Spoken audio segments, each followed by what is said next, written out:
security comes to you compliments. Republic Bank, we're the one for you.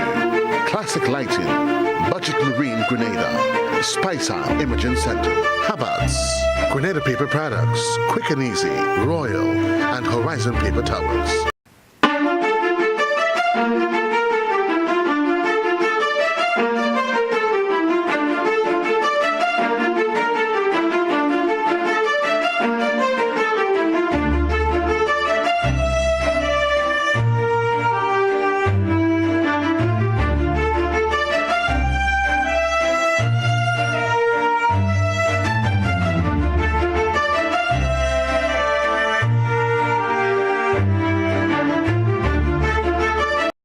Good evening, everyone, and welcome to another episode of our Climate Reality. This is episode 10, and this evening we are looking at agricultural interventions. Of course, season 2, we have been focusing on mitigation and adaptation as it relates to climate change. Now, as we know, climate change-related impacts is one of the biggest threats to the agriculture sector, with events such as flooding, drought, and pest and disease outbreaks being major factors exacerbating vulnerability of the sector. These impacts already have an alarming effect on agriculture and the implications for food security. Now, in tropical developing regions, the livelihoods and food security of vulnerable households and communities are already affected. A further increase in these impacts would make almost impossible adequate adaptation by the agriculture sectors in many locations and would cause drastic declines in productivity. Climate change will also put pressure on fisheries and aquaculture, which provide at least 50% of animal protein to millions of people in low-income countries. The problem also works in reverse. Agriculture is a major part of the climate problem. It currently generates 19 to 29% of total greenhouse gas emissions. Without action, that percentage could rise considerably as other sectors reduce their emissions. Now, additionally, 1/3 of food produced globally is either lost or wasted. Addressing food loss and waste is critical to helping meet climate goals and reduce stress on the environment. But the answer may very well lie in what is referred to as CSA, Climate Smart Agriculture. This is an integrated approach to managing landscape, cropland, livestock, forests, and fisheries that addresses the interlinked challenges of food security and accelerating climate change. CSA aims simultaneously to achieve 3 outcomes: increased productivity, enhance resilience, and reduce emissions. This week, we turn our attention to agriculture interventions and initiatives in Grenada through the Ministry of Agriculture and SAIP that are helping farmers and communities build resilience to climate change and reduce greenhouse gas emissions. This evening, folks, we have a number of very, very important guests with us. Among them, P.S. Aaron Francois from the Ministry of Agriculture, of course, Mr. Joseph Noel, Mr. Ronald O'Neill, Mr. Aidan Photo, and of course, Mr. Stephen Fletcher, the Program Manager of SAIP. We'll take a short break. When we come back, we'll get into This Week in Climate. And following that, we'll ask our guests to introduce themselves and get into our discussion for this evening. Stay with us. We'll be back in just a moment.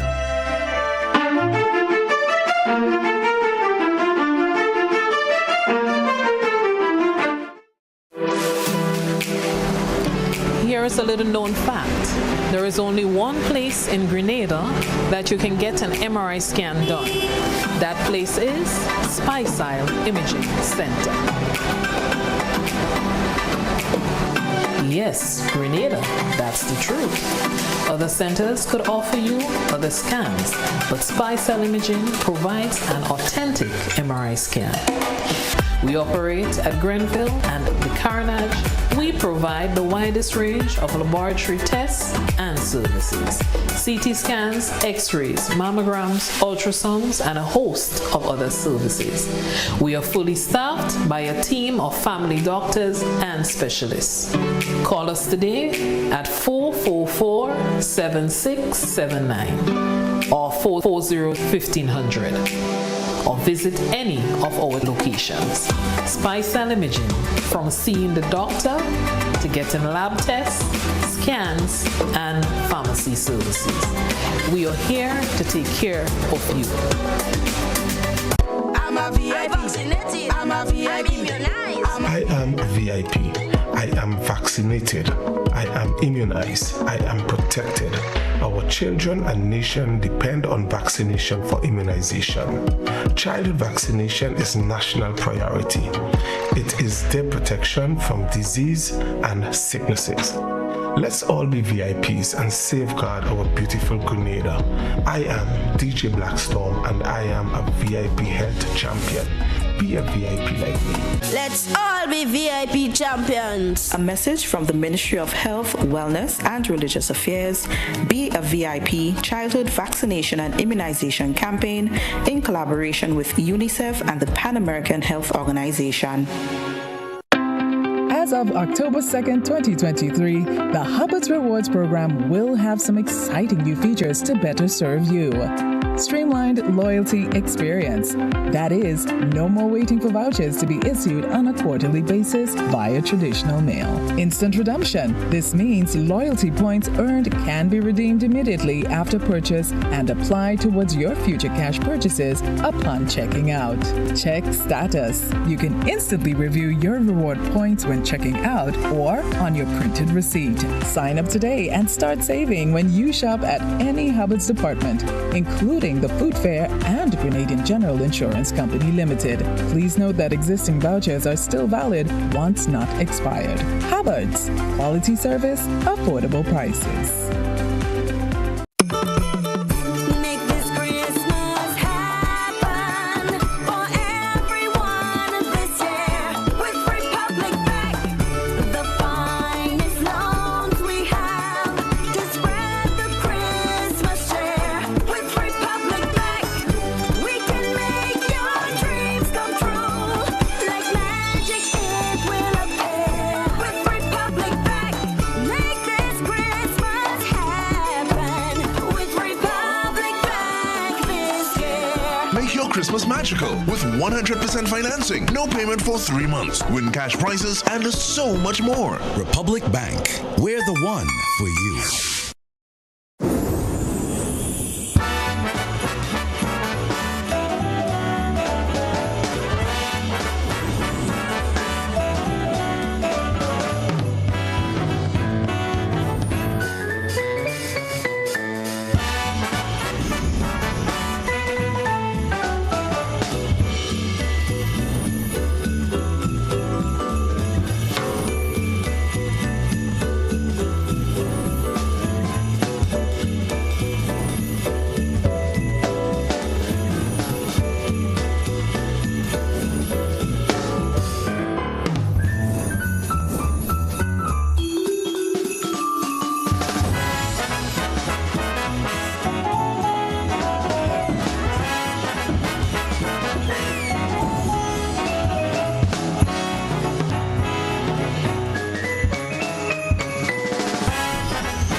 Our environment is our responsibility. Budget Marine contributes by selling environmentally friendly products. For example, we sell lightweight open boats that require a relatively small engine. Best to combine with our Tohatsu 4-stroke engines. They use little fuel and have a low emission. Carib Marine solar panels are specially made to withstand the Caribbean climate. The panels are suitable for use at home and on the boat. The required chargers and converters are also available from Budget Marine. Keeping your car and boat clean extends the lifespan. but residues of the cleaning products disappear in nature. We at Budget Marine sell eco-friendly cleaning products from EcoWorks, not harmful to nature and also clean very well. Plastic junk in our oceans is a major problem. Fortunately, there are companies that clean up and reuse the plastic into usable products. Marlowe, manufacturer of lines and ropes, produces docking lines made out of plastic waste. Another company is Sperry Shoes. Sperry has a collection made from used fabrics and plastic waste. Just a few examples of how we at Budget Marine contribute to help protecting our environment. We care. How do you choose your toilet paper? Just because it's soft and nice. That's how I choose my toilet paper. Made right here in the Isle of Spice. Cherished space off Harbor Bay. Super value every day. The price is right and locally they're made. Support local when you purchase Cherish and other quality brands from Grenada Paper Products. Solar Vision is the champion. We lighten up the whole Caribbean. Solar Vision is the champion. We lighten the whole Caribbean. The ultimate solution to get rid of pollution. We going green to be healthy. Going green for security. Going green for prosperity. Going green with Solar Vision. We going green. Available at Grenada Trade Center, Montrouge, St. George. For more information, call 444-5291 or 404-9012.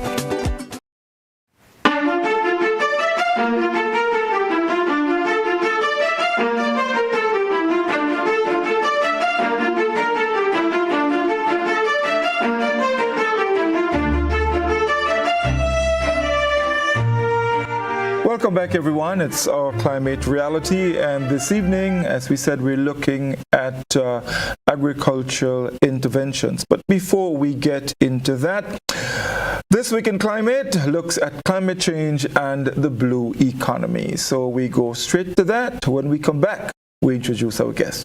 Stay with us. We're talking about coasts and oceans, and it's important to think about, what our oceans mean for us. We live on a planet, we call it Earth, but in fact, 71% of the planet is covered by oceans, and some 94% of the biosphere, so that's all the living matter, is in fact residing in the oceans. 50% of the oxygen we breathe, so 1 in every 2 breaths we take, actually comes from the ocean. So oceans are absolutely important to us. There's an entire economy around it, and harnessing that economy, harnessing those activities in a sustainable manner is what we mean by the blue economy. Now let's start with Grenada's economy. We think of ourselves as a spice island, but in fact, when you look at spices, that takes up about 17% of our exports, whereas fish, a fast-growing sector, is about 10% of our exports, cocoa at about 7.5%. But overall, those exports of products, we're looking at about $30 million a year. Tourism, which totally relies on our coasts and oceans, that's about 121 million. So the ocean economy is vital to Grenada. We're surrounded by the oceans. If Grenada is 346 square kilometers, the ocean space that we control, that's under Grenada's sovereign power, is actually 26,000 square kilometers. So you can basically fit 75 Grenadas within our ocean space. And as you said earlier, ocean economy is growing rapidly. It's in the trillions, and there are a whole range of opportunities there for Grenadians in a whole range of different sectors. Let's think about fisheries. In a lot of island communities, fisheries is an important sector. It employs many people, and it allows for, at a very small scale, for someone to, if you own a boat, you can go out, catch fish, have a business based on that, bring the fish home, sell it. That's quite important. And we see the fisheries sector growing now. Fishing boats are getting bigger and bigger. People are going much further afield. So that's one area. But interestingly enough, aquaculture globally is becoming even more important than capture fisheries. So about 50% of the fish we eat today actually comes from aquaculture, so farmed fish, as opposed to wild fish capture. That's an important opportunity, either in terms of aquaculture onshore, aquaculture offshore, and these are growing areas and set to expand further. Tourism we mentioned already. Many people are already involved in tourism sector. Energy coming from renewable energy from the sea, be it wave energy, tidal energy, wind energy coming from the sea, geothermal energy from the sea. A whole range of sources now, increasingly renewable sources are coming from the sea, and people are looking at that. But we need to think beyond some of these sectors. Education is also quite important. Marine education is becoming increasingly important. Finance, blue finance is increasingly an important area. Information technology related to the ocean is also increasingly important. So we can think of some of the traditional blue economy sectors, but it's also moving fast in areas of information technology, finance as a service, education, and so forth. Thank you very much, Dr. Angus Friday, for this week in climate, looking at the blue economy and, of course, climate change. This evening, folks, I'm assisted by, of course, no stranger. She's been with me on the program before, Miss Martina Duncan. Martina, it's good to have you back. Good evening.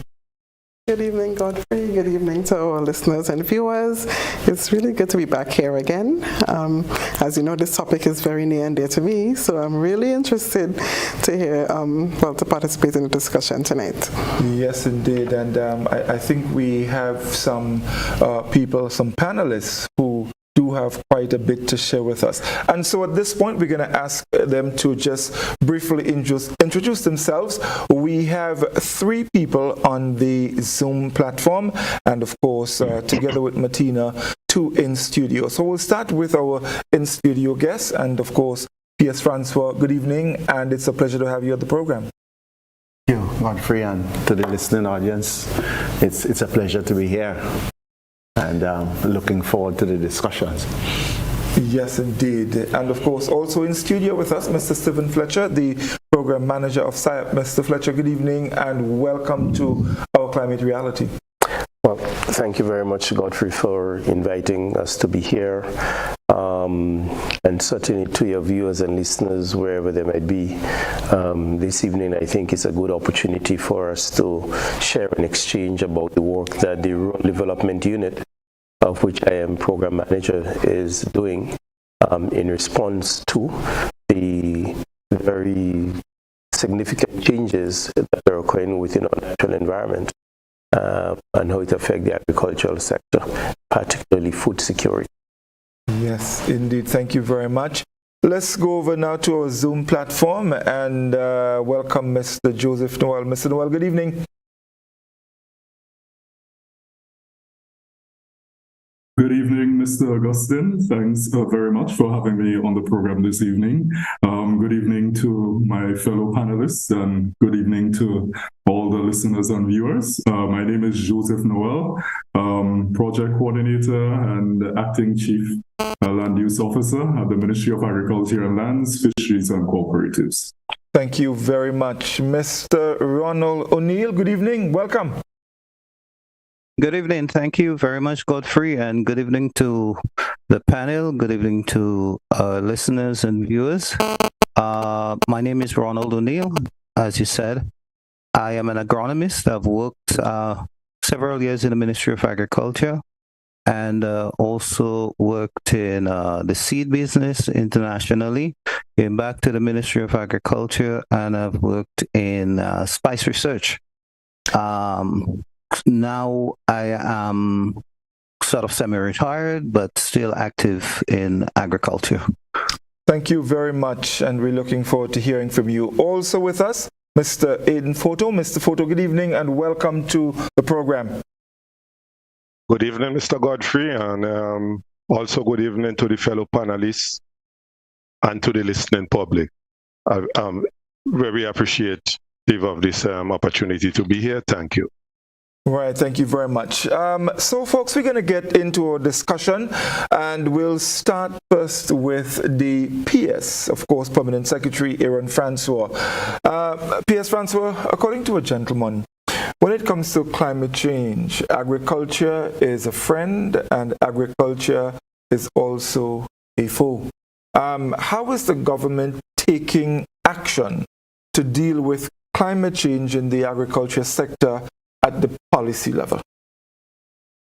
Again, thank you again, Godfrey, and to the listening public. So, as you indicated in your introductory remarks, the issue of climate change, particularly in our region, small island states, is real. The impact is real. We have seen in Grenada in the very recently how the changing weather patterns have affected our food production. Usually we have rains coming around June. The rain is just coming in November, and so you understand the implication of that on our food production, but not only on food production, but on the livelihoods of our farmers. And so at the policy level, we are very cognizant of the effects, and so we have several programs that we are embarking on to actively support and to help farmers to cope with the climate change phenomena, including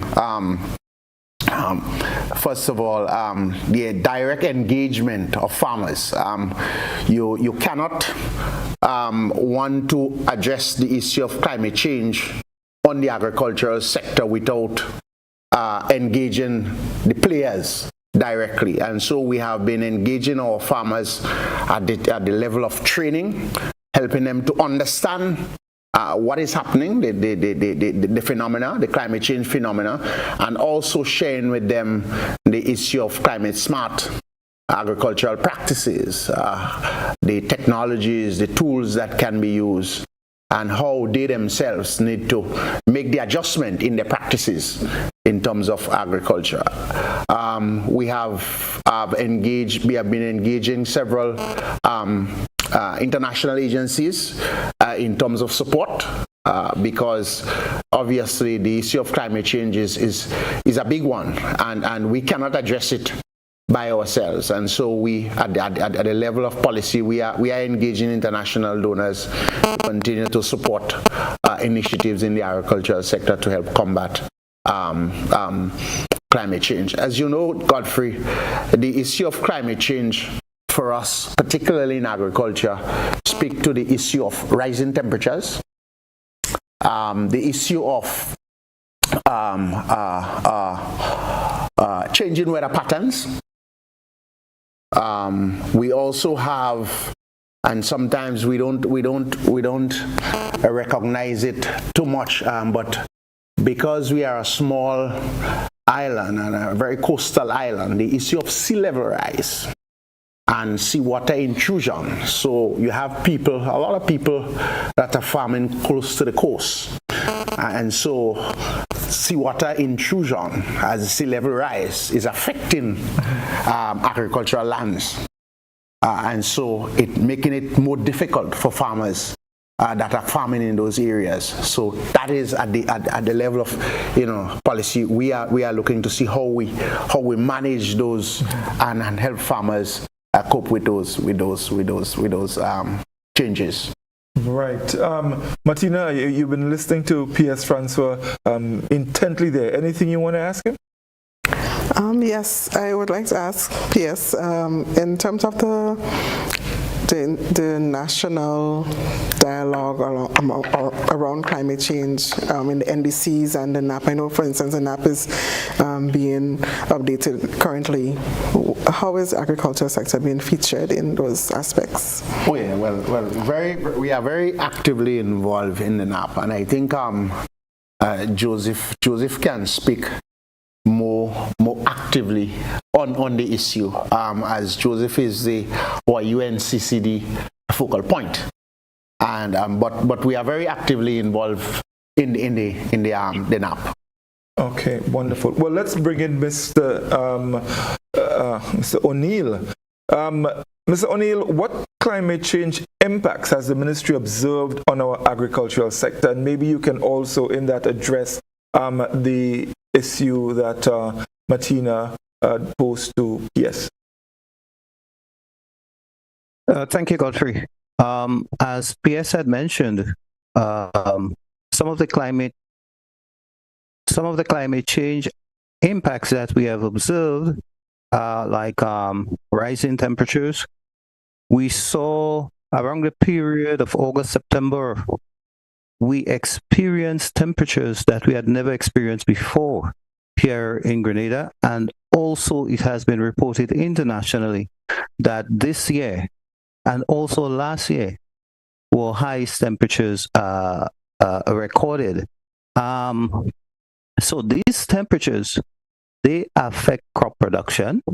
They also affect animal production. You see, when the sun is very hot, animals get uncomfortable. They seek shelter under trees. In the case of plants, vegetables, for example, when it is very hot, tomatoes drop their flowers. So there is less production. That is just one example, but it goes sort of across the board. We see very erratic weather patterns where you have much higher rainfall sometimes. You have droughts. You have rain falling when we didn't expect rain. You know, in the past, 15 years ago, 20 years ago, the weather was much more unseasonal, much more predictable. Now you can have heavy rain in the dry season and a long extended dry period in the rainy season. Some of the things that we are doing from the Ministry of Agriculture point of view, I'm no longer with the Ministry of Agriculture, but I collaborate on several fronts. There is a project that I am working on in collaboration with the FAO, the Food and Agriculture Organization, and it is to improve what is called protected culture. Protected culture is growing plants under some sort of protection. Generally, you may have a plastic cover or a mesh. Right here, we normally say greenhouses, but the term is protected culture because it's not always a greenhouse in the true sense of the word. Now, why do we use this kind of protected culture? One example you have in the rainy season when the rainfall is extreme, you see tomatoes, peppers. You have a lot of cracking and very poor quality. And sometimes consumers go to the supermarket and they say, oh, but so much rain is falling. And why there isn't sufficient vegetables available? Or why the tomato is so cracked up? Because it takes up a lot of water in the heavy rain and it bursts. So to protect against that, you need, like a greenhouse, you need to be growing under a plastic cover, and so the FAO is assisting the Ministry of Agriculture in this regard, and they have started from a beginning point. The intervention has been to start from a diagnostic point of view. So FAO experts came to Grenada, they visited, they looked at what is happening, whoever is doing protected culture, and they came to the conclusion that in Grenada, it is farmers who are using protected culture, what we call greenhouses here, or shade houses. It is very varied and generally not suitable for the tropical condition. For example, farmers here have been using greenhouses that are built for a cold environment. And what happens? Under the plastic, it gets very hot, the air goes up, that's the greenhouse effect, it gets trapped by the plastic, gets too hot, the plants don't produce. So what they are recommending is that every greenhouse should have what is called a vent at the top so that the hot air can escape. Yeah. So the FAO is now working with 4 different greenhouses, if you can call it that for ease of expression, and modifying them to put in a vent. And also the type of plastic that is used, they are recommending what is called an anti-thermic plastic, or a cold plastic that doesn't build up heat within. So when those are done, those units would be used as models for demonstrating to other farmers, and they can use that type of model for doing their greenhouses and expanding, and we would be growing with the right models and not just bringing something that looks good but not suitable. So the Ministry of Agriculture is working along that line. Okay, thank you. In terms of the NAP, Godfrey, I think that Mr. Noel probably would be better suited to respond on the NAP. Martina, I think you have some questions for Mr. Noel. Yes. Hi, Mr. Noel. Good evening. So my question is, what is the so we heard about the recent weather events that impacted the sector. So what has the ministry been doing to help the farmers to mitigate the impacts of these extreme events, the heat, the later rainfall, and so on that we have experienced in this year? Okay, thanks very much for your question, Ms. Duncan. Before I answer this particular question directly, let me just go back to the question you had asked initially about the NAP. So as you know, the NAP is currently being updated. And of course, our ministry has been deeply involved in the process. We have been engaged in consultations for the update of the National Adaptation Plan. And the Program of Action 3, 4, 5, and 6 are of particular interest to us in the NAP, especially Program of Action 4, which deals with food security. And the goal there, the overall goal there, the foundation is laid for food availability, stability, access, and safety amidst increasing climate change risks.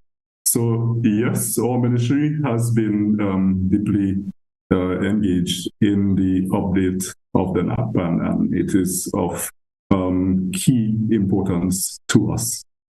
And we have an important role to play in achieving some of the goals that are laid out in the NAP. So back to your second question now. I'll speak to interventions on the 2 projects that the Ministry of Agriculture and Lands, Fisheries and Cooperatives is involved in implementing, one being the G-Cruise project and the other being the Triangular Regional Cooperation project. And my colleague, Mr. Aidan Foto, will speak about some interventions that are taking place under the Climate Resilient Agriculture project. So we have this project called the Climate Resilient Water Sector in Grenada project.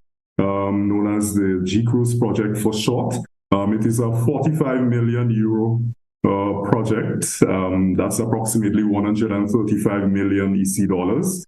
And that project is funded by the Green Climate Fund and the German Federal Ministry for the Environment, Nature Conservation, Nuclear Safety, and Consumer Protection under its International Climate Initiative, and also funded by the government of Grenada.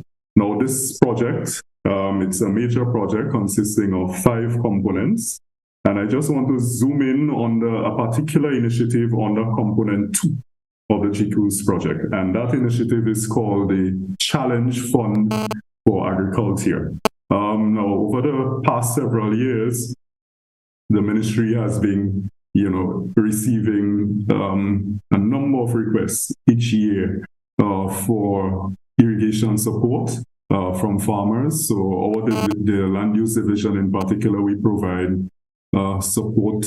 We provide technical assistance to farmers when it comes to irrigation.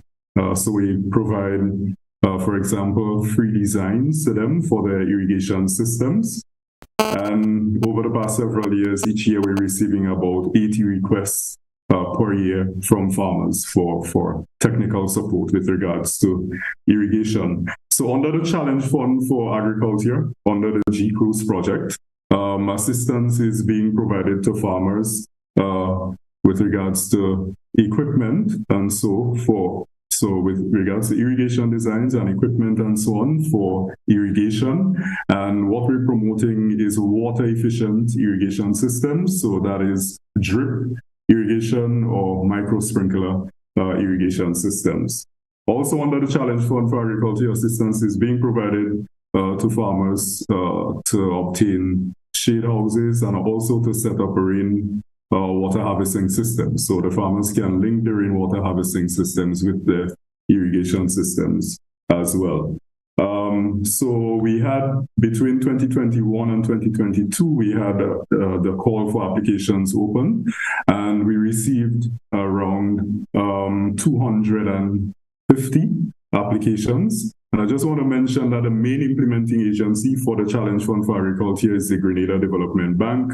And of course, our ministry is providing support to the GDB in implementing the Challenge Fund for Agriculture.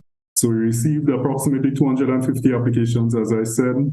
The process involves the consultant, the irrigation expert, together with staff from the Ministry of Agriculture, visiting the farms of all the farmers who applied, and conducting a water audit, so checking the water sources, gathering data on the area of the farmland that they want to irrigate and so on like that. So we've visited almost all of the applicants' farms already, except for 20. We have 20 outstanding. And the consultant would prepare the designs. For example, for those who are requesting irrigation support, the consultant would do the designs for them free, of course, come up with the bill of quantities and cost estimates and so on like that. And the beneficiaries are going to be receiving the 100% grant funding for the equipment. So they don't have to spend the money out of their pocket for the equipment, whether for irrigation support or for the rainwater harvesting systems or for the shade houses. They would only have to pay for installation costs. All right. So the consultant has done the designs for almost all of the farms that we've already visited. He has prepared the reports for those farmers, and we've presented the reports to some of the farmers already. We still have some that we have to present the reports to. We're now in the procurement process, where we're looking to get the equipment, whether or materials, whether for rainwater harvesting, irrigation, the shade houses, and so on. So that's a process where we're at now. We're a little bit behind where we should be, but we've made significant progress in the past few weeks. So come the first quarter, during the first quarter of 2024, we should, the procurement process would be fully underway, in which, for example, we'll be bringing in all the irrigation equipment and so on in bulk. And we will have the installation process starting, hopefully, we're really pushing for that in the first quarter of 2024. So the farmers will be getting assistance, as I've mentioned before, with water-efficient irrigation systems, bay drip or micro sprinkler, and of course rainwater harvesting systems and shade houses under the Challenge Fund for Agriculture. Now, onto this other initiative that the ministry is implementing. We have this project called the Triangular Regional Cooperation Project. This is a regional project involving around 8 countries in the OECS sub-region. And Grenada is one of the participating countries.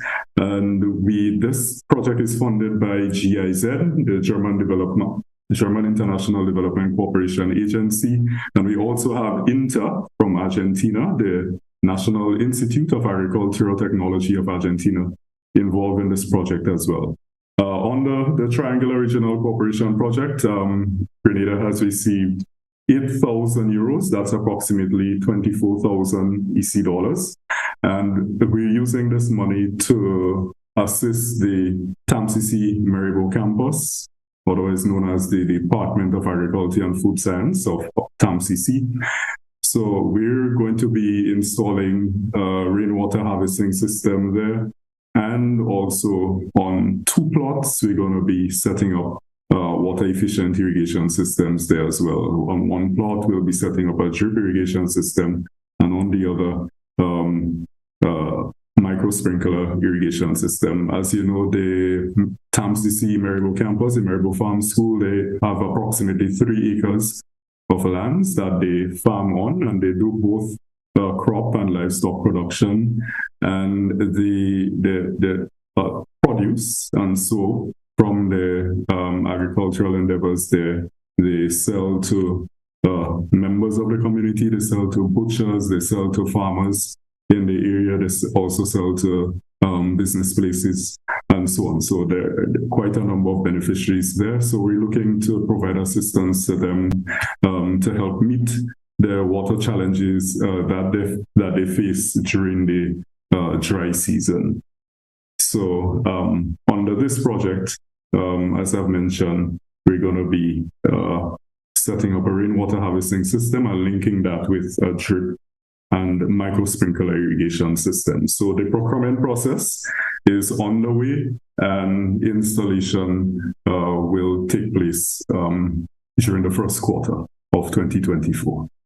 So I know, with your leave, Mr. Augustine, let Mr. Photo speak on the Climate Resilient Agriculture for Integrated Landscape Management project, known as the CRA project for short. It's a USD $3.66 million project funded by the Global Environment Facility, and it's being implemented by UNDP, the United Nations Development Program, in partnership with the Ministry of Agriculture. So this is another one of the major projects that our ministry is implementing, and Mr. Photo will give some details on some of the interventions under that project with regards to sustainable land management, biodiversity conservation, and climate-smart agriculture. Thank you very much. So, Mr. Photo, can you share with us some details on that project as well? Oh, Mr. Godfrey, thanks again for the opportunity. And now, I am the Sustainable Landscape Management Specialist for that project. And the objective of the project is to operationalize integrated agro-ecosystem management and to increase the resilience of agricultural systems. And that would be throughout the Tri-Island state of Grenada, Carriacou, and Petit Martinique. Now, to do that, we have 4 outputs in place. Output number 1 speaks to capacity development for integrated landscape management at the national level. Output 2 speaks to national capacity to provide financial, technical, and information services for climate-smart agricultural production. Output 3 speaks to the operationalization of resilient agricultural practices. And that's where most of the interventions that I would refer to are taking place. And output 4 speaks to knowledge management for sustainable land management, climate smart agriculture, and biodiversity conservation. Now, as it relates to the interventions to address climate change, we deal with capacity development through theoretical and practical training sessions. We conducted training in soil and water conservation approaches, that's techniques. And that speaks specifically to the construction and use of A-frame, the use of the A-frame to establish contour lines, contour drains, terracing, and things of this nature to establish gully plugging. We also had training in dendrology, and dendrology speaks to the identification of trees, which you could identify the climate resilient species, you know, the whole physiological structure, how to identify them, you know, through the stem, the leaves, the bark, exudates, etc. Silvicultural practices, training in that as well.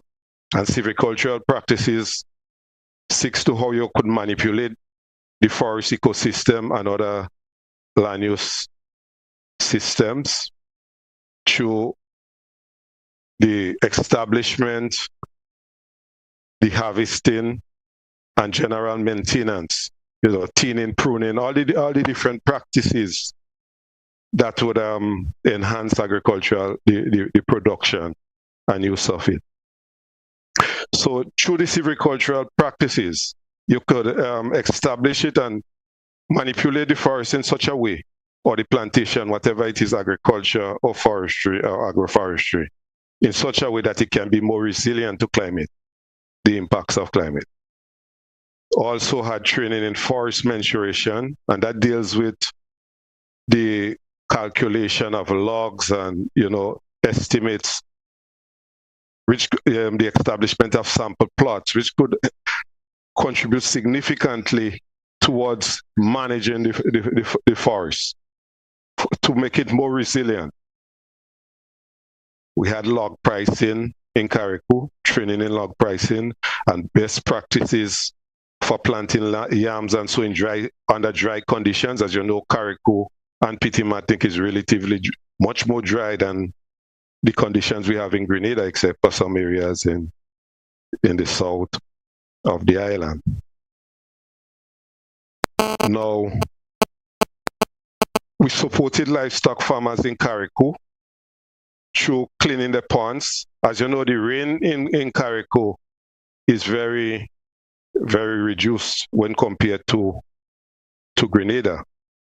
And they have very prolonged dry conditions there. With the cleaning of the pond, that sort of increase the holding capacity and would sort of prolong the availability of water for the livestock and so on. We also provided fencing and provision of water tanks. That all this is to help store water for when there is no rain, to use for the animals and the crops. Water tanks for the government propagation facility was also provided at the propagation facility at Limle in Carriacou. Beach restoration activity at Livera. That was a collaborative effort with SIAP, SPECTO, SPIO, that's the St. Patrick's Youth Organization, TAMCC, Ministry of Agriculture, the Forestry Department, and members from Livera and the surrounding communities. As you know, the beach, the front is the first line of defense in terms of adverse weather conditions like hurricane and so on. So by establishing species that are ecologically adaptable to that particular area, you would provide a much reduced impact on the villages in case of adverse weather conditions and hurricanes and so on. Planting of trees in the granitan forest, and that was an intervention to increase the biodiversity. Following Hurricane Ivan and Emily, what happened is that the forest was seriously affected, and it created the environment that was most conducive for invasive species like bamboo. So they proliferated, and the condition that prevailed prior to Hurricane Ivan and Emily, where you had a sort of a balance with fruit trees, forest, fruit-bearing trees that would favor, biodiversity, the wildlife, the game species, all this disappeared. So that intervention began to sort of restore the normal services that the forest provided. Procured irrigation, climate smart irrigation supplies for Granite and Gramba's estate. So the forestry nursery there, they would be using this drip line and sprinklers, micro sprinklers that is very efficient in the use of water. So you're taking this environmental and changing these climatic conditions into consideration. That's a intervention that would favor the wise use of water. Procured supplies for Adult Teens Challenge Initiative, that's an NGO, and that is for it to introduce climate smart irrigation and composting and composting production. We developed a MOU with SIAP for the implementation of an integrated livestock demonstration facility in Carrico. This still is in the stage where it is now finalizing, the final signatures and so need to be applied. We have water sampling. We conducted water sampling in prioritized watershed areas. The prioritized watershed areas for that project is La Sagesse, Granitan, and St. Patrick. And that was done in collaboration with NAWASA. NAWASA is a key stakeholder, very instrumental for that intervention. And the sampling would guide management decision regarding what sort of practices should be implemented in the various watersheds. Because you would have an appreciation of, after proper analysis, you would have an appreciation for the sediment loads, the chemical and the biological waste and so on in those systems. So in a nutshell, that was basically what was implemented. Well, the plans for upcoming activities for next year and so on is the implementation of the MOU with SIAP, and that would be for an integrated livestock demonstration facility in Carrico, in Limle. And SIAP recognized the need along other institutions as well, and with great support from the Ministry of Agriculture in Grenada and in the Ministry of Carrico and Petit Matnik Affairs. Support is always there. The need to collaborate and to synergize activities is quite crucial. Instead of duplicating efforts, SIAP and climate resilient agriculture have similar objectives. So by partnering, we could strengthen output and outcomes and avoid the duplication of efforts. We will be ongoing capacity development for officers and farmers. That would be training, and given provision of technical support. We'll have the installation of system to control waste for the pollution of streams, in the Great River. Is areas where you have pig farms and the waste are going directly into the streams, resulting in pollution. So we would be addressing that as well. Restoration of concrete water tank at the Limle, at Lodbo, sorry, that's in Maribo. And we'll be providing technical support to farmers. We'll have rehabilitation of turtle nesting beaches in project prioritized areas in Grenada. And then we'll have seedling propagation and distribution. But that would be specifically for the backyard gardening, small farmers, to improve their nutrition and to subsidize income. So in a nutshell, that is it for, I will now take any questions relating to this. Right. Well, we'll come back with the questions after we take a short break. And following that, Martina will be chatting with Mr. Fletcher as it relates to science. So stay with us, folks. We'll be back with you in just a moment.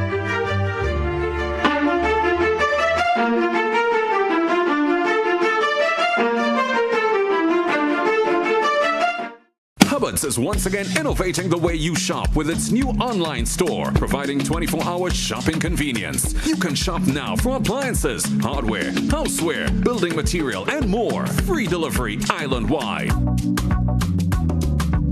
Start shopping now at hubbardshardware.gd. Safe, convenient, reliable.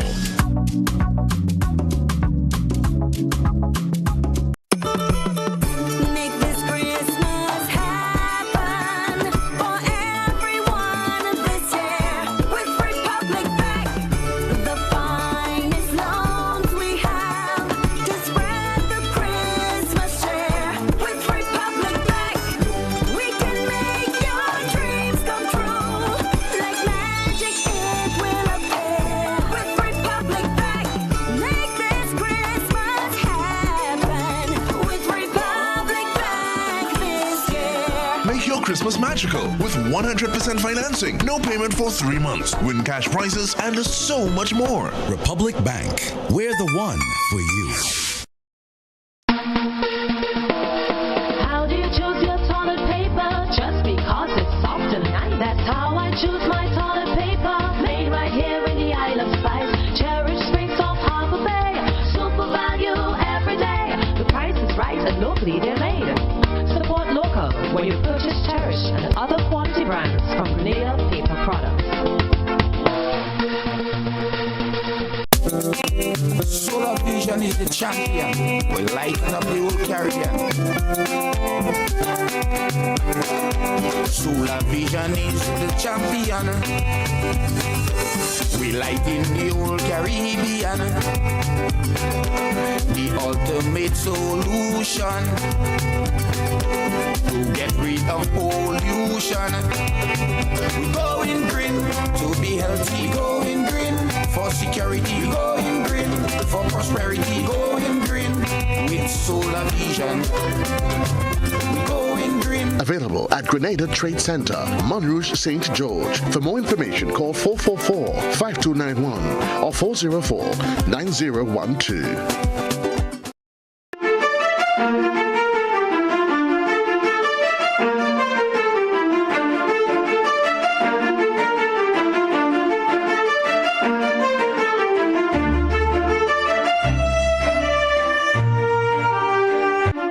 Welcome back, everyone, to our Climate Reality. And if you're just joining us, we are really happy to have you. Clearly, folks, from what we've heard so far, I know I will have to be talking to P.S. Francois very often to get his people onto a program so that we can hear a lot more of what is happening in the ministry or with the Ministry of Agriculture. We still have some more to chat about. Mr. Fletcher is here, and I know Martina is anxious to chat with him about SIAP. So, Martina, over to you. Thank you, Godfrey. So, Dr. Fletcher, it's really good to have you here with us this evening. Can you tell us about SIAP? What are the objectives of SIAP and what does it aim to achieve? Well, thank you very much again for having me on this very important program. I think it's very informative and educational one. So if I may just step back a little bit to answer the question, to put some context to it. SIAP is one of the two major programs, and let me say SIAP basically means Climate Smart Agriculture and Enterprise Program, and is part of one of two programs that are housed under the Rural Development Unit. So the Rural Development Unit, which is a unit of the Ministry for Economic Development, Tourism, ICT, and the Creative Industries. So our line ministry is that. So we have the Rural Development Unit, we have the Climate Smart Agriculture and Enterprise Program, and we have the BNTF, the Basic Needs Trust Fund, that comprise the Rural Development Unit.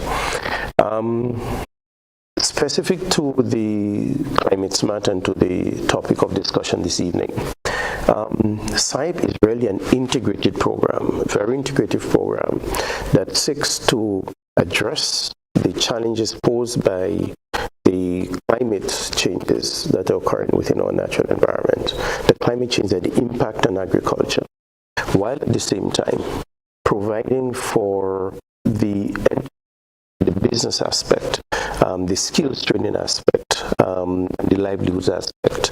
So fundamentally, as a macro objective of SIAP, the aim is to reduce poverty, especially in rural communities, among youth, women, farmers, and fisher folks, by ensuring that we have a sufficiently integrated and balanced programs working in various modalities that allow us to respond to the climate change, as I've said before, allow us to provide people with the skill set that are needed to increase farming, to increase food security in the country, but also providing young people in particular with opportunities for business development and for skill set that allows them to find a job as well. So what are the modalities under which we operate? How do we get that done? The SIAP program has three major components. One is what we call enterprise business development. That component is implemented through the Grenada Industrial Development Corporation. They provide training for entrepreneurs, and so far we have training and financing, I may add. So they have completed a series of entrepreneurial training courses in how to do business plans, marketing, the whole gambit of businesses. In addition to that, to the training, they have also provided funding to help these businesses get off the ground. So there was something called the first push financing. That is a grant program that allows young entrepreneurs in varied fields, not just agriculture, but in agro-processing, the arts, in the creative industries and so on, to really get going. And out of that, then there was another grant financing component in which persons who succeeded, meaning persons who received the first push grant financing, who survived beyond 6 months and wish to now implement in full the business concept, was able to come back to the GIDC and get this initiative. To date, over 315 or so persons have benefited from the grant financing program. That's one component. The second component is the skills training, because we recognize that it is very critical that young people in particular develop skill sets. It's a way to start your own business, but also to gain a job. So under the vocational skills training component of the program, we have partnered with the TAMCC, GNTA, and the New Life Organization in providing young people again with training, with skill set for that purpose. And again, hundreds of young people have been trained in that area. So that's the business and enterprise component. And may I add quickly on this, that young people throughout all the parishes have benefited from that program, including Carriacou and PT Martinique. That is an important pillar, critical pillar of the SIA program. The second component, which is really critical to what we're talking about here, is the climate smart agriculture component. This aspect, but it's also linked to the first aspect. They, as I said, are integrated, because if you are training people in how to respond to the environmental changes, to the climatic changes, they also have to earn a living. So the program takes that into consideration from its very design. So under this climate smart agricultural response, we have a number of things that happen there. So just bear me out on this. We believe that fundamentally in the creation of change, in influencing change behavior, one of the critical elements is to start with the thinking. The mentality. It all starts with what we think, what we believe in, what we train, what we know. And we have been involved up to today, in fact. And for the past few months, we have been engaged in intensive awareness programs throughout the country. Every parish, including Carriacou and PT Martinique, bringing awareness to persons on the vagaries of climate change, what is happening to them, what is, what caused it, the signs and symptoms of it, and the responses to it.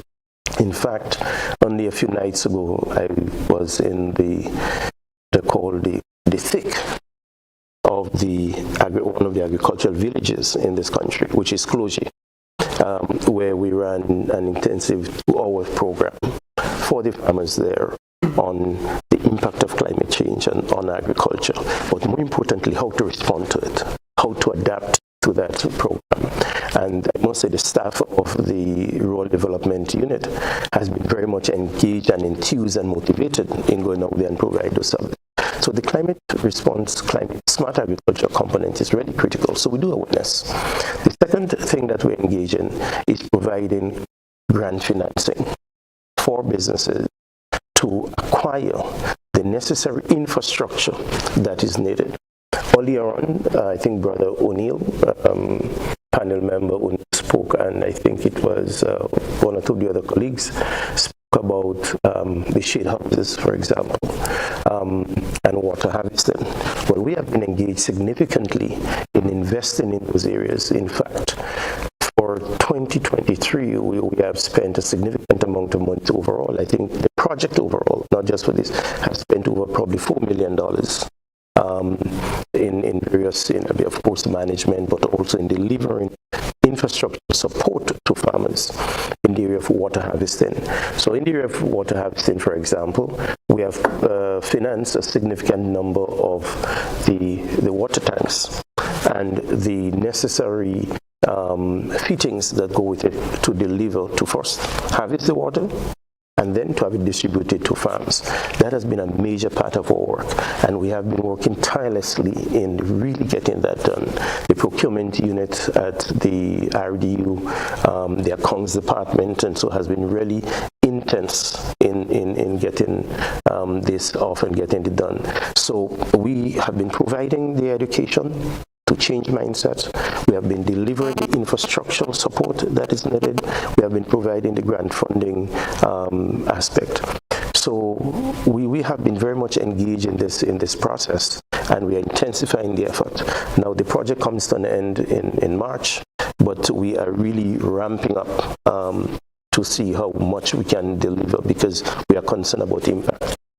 The other aspect of the program, because you can encourage farmers to farm, you can provide them with all of the infrastructure, but one of the things we have found is that if they do not have access to the farms, this could be a problem. And access here now means roads. So a major component of what we have been doing recently is the implementation of farm roads. So far, we are happy to say that we have started on 2 so far now. There are many more to be done. It's a significant amount of money is involved.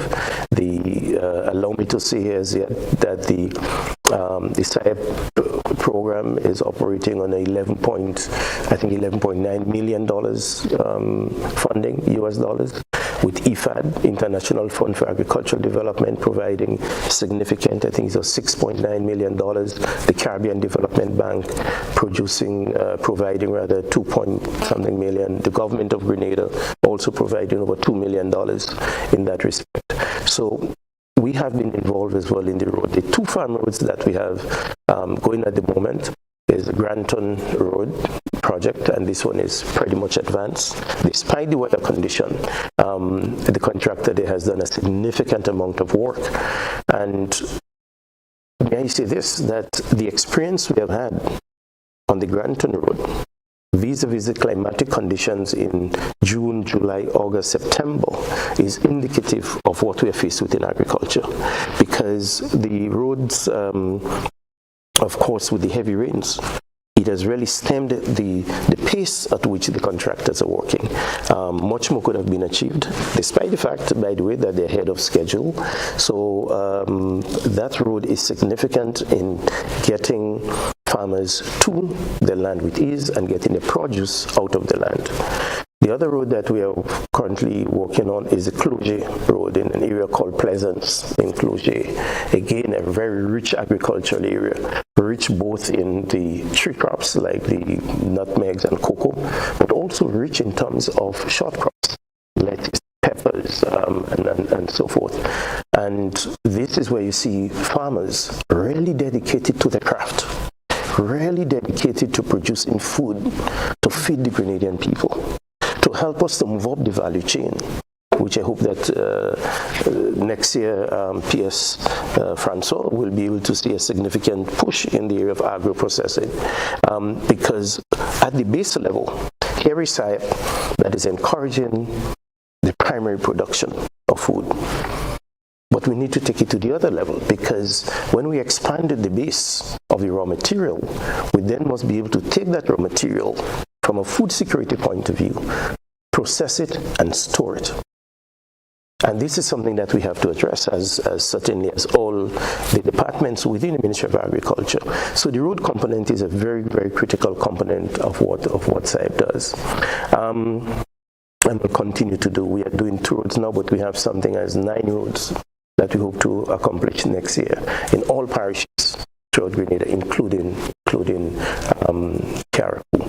As I'm on the infrastructural component, which roads fall under, let me also take the opportunity to talk about our irrigation component as well, our sub-component in irrigation. And it really shows to a large extent the need for coordination, right, between the various actors in the climate space, in the agricultural response to climate change space. We need that, and it has been happening. I think PS Francois can testify to the fact that we have been having good coordination, PS, between the Rural Development Unit and the Ministry of Agriculture in resource sharing, identifying of projects to be done. So, for example, we have now recruited an irrigation consultant that will go out into the field in the next few weeks to identify all the key areas for irrigation and to begin the work to get a contract on board to get it done. A critical aspect and a fundamental difference in what we are doing is irrigation with this on that major component, unlike what we have had in the water harvesting area, is we are really going to resuscitate historical water sources. So all the water ponds, for example, that we have had in Carriacou and throughout the island, the main island, Grenada, the idea is to get to them, clean them up, and get them active again. So in 2024, you are going to see SIAP really, for what is left of the program, the SIAP, you're going to see us working intensely in those areas.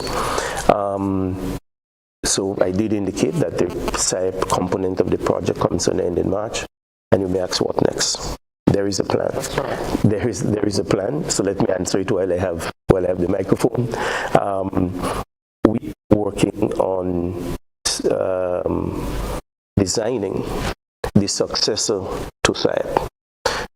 We are getting some funds from the UN Adaptation Fund, and we are going to put that resource into something that we call, it's a nice name I've heard, we haven't finalized it as yet, but we're hoping to use it. It's called the Grenada Agricultural adaptation program. And that program, there is an initial take of approximately between 10 to 15 million US dollars that we're going to have for this from IFA only, but we hope to expand that pool of resources. And it will be used in three major components. One, overall, may I say this, we are going to build on the experiences that we had on the side, because we had learned a lot of lessons. Good ones that we need to build on, the not so good ones we need to examine, find the fault lines, eliminate them. Those that we are going to put on the table, that we know that there are going to be some heavy headwinds on. I think we have learned a lot now. The team at the Rural Development Unit has gained significant experience over the last 5 or so years in how we're going to adapt. So we are going to get this money from the Adaptation Fund, and we are going to build on the experiences that we have had so far. So we have been quite engaged in this field of helping our farmers to make the adjustment, to adapt to rigorous the weather conditions. Thank you, Dr. Fletcher. It's good to hear of all the interventions that are taking place on the SIAP and also in collaboration with the Ministry of Agriculture. There seems to be a lot of things that are happening jointly. I'll hand over to Godfrey because I know we're a bit beyond time. Yes. I have, two quick questions. One, P.S. Francois, so climate change is occurring faster than scientists anticipated. And of course, we'd like to know if there are any mitigation measures from your ministry going forward, that is for the near and distant future. And let me be presumptuous and ask, has the 2024 budget taken that into consideration by way of allocation? Yeah. So thank you again, Godfrey, and certainly I want to just point out in all of the interventions you would have heard coming through the issue of water, irrigation. Irrigation is one of the water scarcity, is one of the major impacts of climate change. And we have had discussion. So SIAP is doing some work. We are currently having conversations with FAO to broaden that. In fact, FAO is currently considering a regional irrigation project, because what they have realized is that while you have water, for example, you take for Grenada, the Great River has quite water, but if you go up to places like go up Tivoli up there, all Bamboo and these areas of them, these are huge areas, relatively flat, a lot of farmers there, but in the dry season, they can't make it. How do you get the water from where it is plenty? And it will take a lot of money, huge infrastructure. So we are looking at that. One of the other things that you have to bear in mind is that the changing environment that climate change is creating. The environment has to be healthy in order for agriculture to thrive. Oh yes. Yeah, and so whether it is the soil, the temperature environment, and so we have to look at it holistically. You have seen that we have started the spice replanting initiative. Now, we are not just looking at the spice initiative from a standpoint of just spice, but don't forget, our spices are forest trees. They are forest trees, and if you recognize, a lot of the major spices that we grow, they grow in the higher elevation. They contribute to our water. And so we need to replant our spices because it is having impact on the overall environment of the country and how it supports agriculture and how it supports water development. So we are doing work in soil fertility. There's a major initiative going on through the soil care project where we are doing trying to understand our soil better and to give our farmers better skills in terms of how to manage soil. because that is becoming a very, very important area. We need to look at how because of the rising temperatures, how you manage your soil to retain moisture and to retain nutrients. So yes, we are looking at a range of initiatives in terms of how to mitigate and to prepare our farmers and to help our farmers maneuver in this changing global climate change phenomena that we're facing. Because it's real. Farmers are coming to you every day and they're telling you that, look, it's not the same. It is more difficult to farm in the open environment. It is more difficult to take, for example, and this thing has far-reaching implication. I mean, I want to, in terms of SIEP and the rural trust, climate change is creating a lot of poverty. Because take, for example, a farmer came to me the other day. He said he harvested some butternut. He said it's the first time. It is the first time he has gotten such small butternuts from his tree. Think in terms of the dry conditions that we had. So the trees and them are adjusting. They are conserving, and so they are responding to the changing environment. And so there is a decrease in production, food production. What about the farmer that relied on these yields to make his livelihood? He's not getting the yields. He's getting poorer. So in other words, we have to look at it holistically. In other words, how do we support help livelihoods, but at the same time, how do we take those measures to boost food production? Because food insecurity is another issue that climate change is propelling.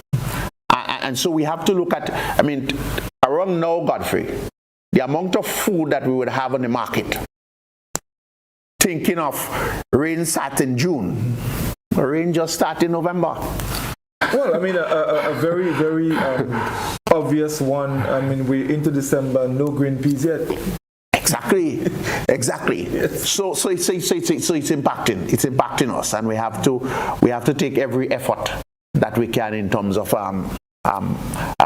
supporting and mitigating against the climate change factor. Finally, P.S. Francois, as it relates to awareness, and Dr. Fletcher spoke earlier of having a session in closure with farmers and trying to educate them and get them to understand what is happening.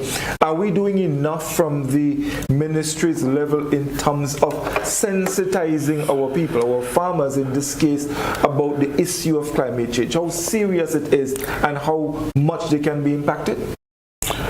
We are doing some work, but I think more can be done. Sometimes we think that we have training sessions and so on, but in terms of the wider cross section, I think we need to be more out there in terms of engaging all sectors, all of our farmers. Whether it is a livestock, whether it is a vegetable farmer, whether it is a tree crop farmer, everyone, because each one is impacted by the climate change phenomena. And the wider community, because you might think that, okay, somebody is not a farmer, but the water, how do we use water in a period of climate change? So the entire nation needs to be sensitized about this whole issue of climate change. Yeah? And it is not just agriculture, because it's impacting all of us. Well, water is one. Food wastage. Food wastage, yes. Mm-hmm. Yeah, and food wastage on the flip side contributes to the greenhouse gases. You know, gentlemen, I have so many more questions I would like to ask, but we have gone over time, almost by half hour, and it was indeed a real pleasure chatting with you. Martina, anything you want to ask quickly before we wrap for this evening? Yes, just a question for Dr. Fletcher. In terms of the sustainability of the trainings and the businesses that would have been or were created under the SIEP project, is there support, business support going forward? Because sometimes things happen, and we're speaking about vulnerabilities and disasters and so on. How are these stakeholders being supported in the event of any event happening, basically? Whether it's a financial shock or an environmental shock to their businesses? This is a very deep one. This is a very deep one, and it really goes, the question is a serious one, and it really requires, beyond SIEP, a national response, really and truly. But in terms of SIEP space and where we are, let me respond as follows. The sustainability of these programs is something that is constantly in our minds. And it's operating at 2 or 3 levels as we move forward. I did indicate earlier on that the SIEP component of the program comes to an official end in March. What do we do between now and then? And then I also mentioned the adaptation fund that's going to forerunner that will hopefully come into effect about December, at the end of 2024. We are doing a number of things. One of the things we are doing for sustainability effort as we train our beneficiaries and so forth is to, next year, concentrate surgically on hand-holding exercises, ensuring that they practice what we have taught them. We continue to reinforce what we did. So, for example, in basic things like bookkeeping, we ran a series of courses in bookkeeping, but we have not really stick to them diligently and ensuring that all the beneficiaries have been practicing. But it's hard because hundreds were trained throughout the country. But we have to find a mechanism to do it. So we have a series of, we have a number of extension officers and fisheries assistants that we partner with the Ministry of Agriculture with to have, and we'll be going back into the field and do some work. Secondly, the GIDC, and this one is major, it's important. GIDC has the body tasked with the responsibility not only for attracting investment in Grenada, but also helping to build the ecosystem. Entrepreneurs are heavily engaged in this sustainability effort to the extent that they have already developed a plan for the use of a building that we have at Siemens, where SIEP and GIDC partner to provide training and support services for beneficiaries. So despite the fact that this component is going to come to an end in March, there is a plan by GIDC to retain it and to keep it going. That's at the second level, and which is the national level, the adaptation fund that I've mentioned is seeking to build on this, and the government has indicated its strong commitment. In fact, that's why we are confident that it's going to happen. The government has expressed and has written its commitment to the program that builds on the experiences of SIEP, so that it allows us now to reinforce, in a way to add impetus to the training that we have in fact given, to the finances that was spent on providing the infrastructure for rainwater harvesting, for irrigation systems, for building of livestock houses and so on, right? Working with the Ministry of Agriculture, working with UNDP and so forth. So there is a sustainability plan that we have in place to do that. On the issue of natural disasters, if it happens, I must admit we haven't gone too deep into that as yet, but there are other components around the agricultural sector and within the broader that's been talked about. So for example, there's talk about, and farmers will always talk about the possibility of an insurance scheme, for example, agricultural insurance program. What do we do when that happens? But very importantly, that some of the techniques that SIEP has been teaching farmers is how to deal with issues of drought, how to deal with issues of high rainfall. So the next level that we have to go to is actually, God forbid, in case there is another Hurricane Ivan, how do we respond and get up going in a much shorter time frame than we have in the past? Because food is at stake. Food security is at stake. And Godfrey, allow me to make this very last point, because I think it's important that we connect these two things that I'm about to say with regards to rural development. Well, three I would say now. First, we need to continue to invest in rural development. We need to continue to expand the livelihoods and improve the livelihoods of rural people. And it is given urgency now, Godfrey and listeners and viewers. One, fishing.